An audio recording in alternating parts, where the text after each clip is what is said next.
8. Nous sommes avec le docteur Thierry Najman, qui est psychiatre, auteur de Lieu d'asile aux éditions Odile Jacob. Docteur Najman, bonjour. Bonjour Jean-Jacques Bourdin. Merci vraiment d'être avec nous. Une attaque au couteau est toujours un événement au fort potentiel traumatique pour la société en général. Alors il y a évidemment les blessures infligées aux victimes, mais l'attaque au couteau, ça traumatise même tous ceux qui sont bien éloignés du drame. Oui, absolument. Alors permettez-moi de me joindre à l'ensemble des émotions qui sont exprimées actuellement au sujet d'un acte absolument abject et d'exprimer quelques pensées à l'égard des familles et de saluer à mon tour également les actes courageux de ceux qui ont essayé de s'interposer. On peut d'ailleurs se poser la question, docteur Najman, qu'aurions-nous fait? Qu'aurions-nous fait? Mais absolument, parce que, comme vous le soulignez, un acte de cette nature, pour différentes raisons, suscite énormément d'émotions.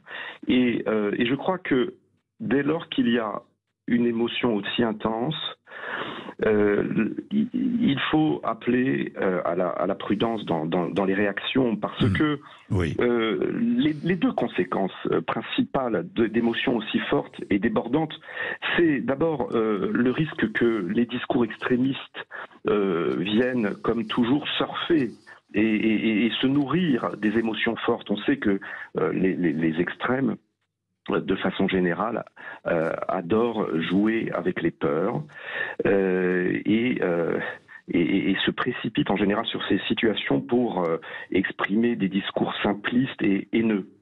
Et le deuxième risque, je crois, quand il y a des émotions débordantes, c'est de basculer dans la panique. Et la panique n'est jamais bonne conseillère. Et donc la première réaction, me semble-t-il, c'est d'appeler à la prudence, d'attendre un peu que les émotions retombent, puisque dans le cas présent, le fait même que cet acte abject mettent en jeu notamment des très jeunes enfants, des nourrissons, et de nature à amplifier ce que chacun d'entre nous peut ressentir. Les jeunes enfants viennent évidemment incarner les générations futures. Et alors, il faut toujours être très prudent lorsque l'on parle d'un tel événement aussi dramatique, puisque nous manquons tous d'éléments. Notamment sur le mobile et les raisons qui ont poussé cet homme à commettre cet acte. Mais absolument. Nous ne savons rien de cela pour l'instant. Nous ne savons rien, très peu de choses. Pas grand-chose.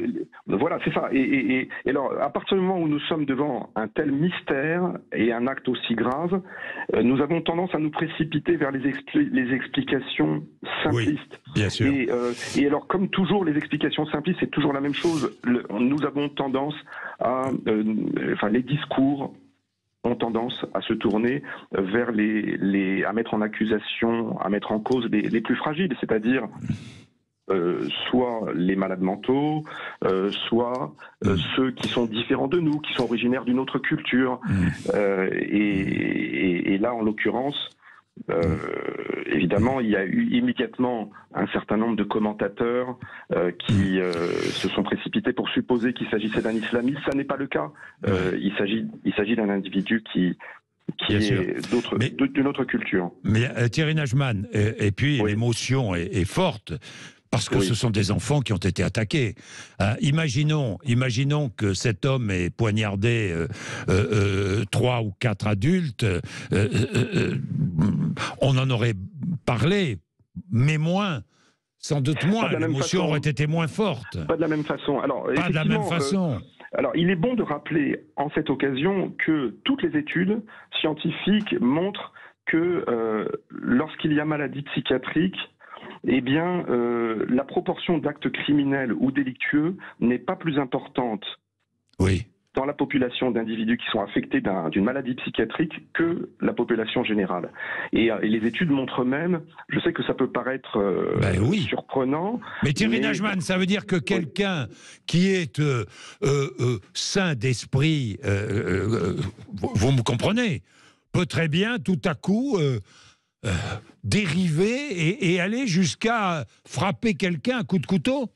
Jean-Jacques Bourdin, il me semble qu'il est très important de faire la distinction entre une maladie psychiatrique et un acte fou. Je veux dire que, de toute évidence, il est indiscutable que cet acte est un acte fou et qu'il peut y avoir un moment de folie.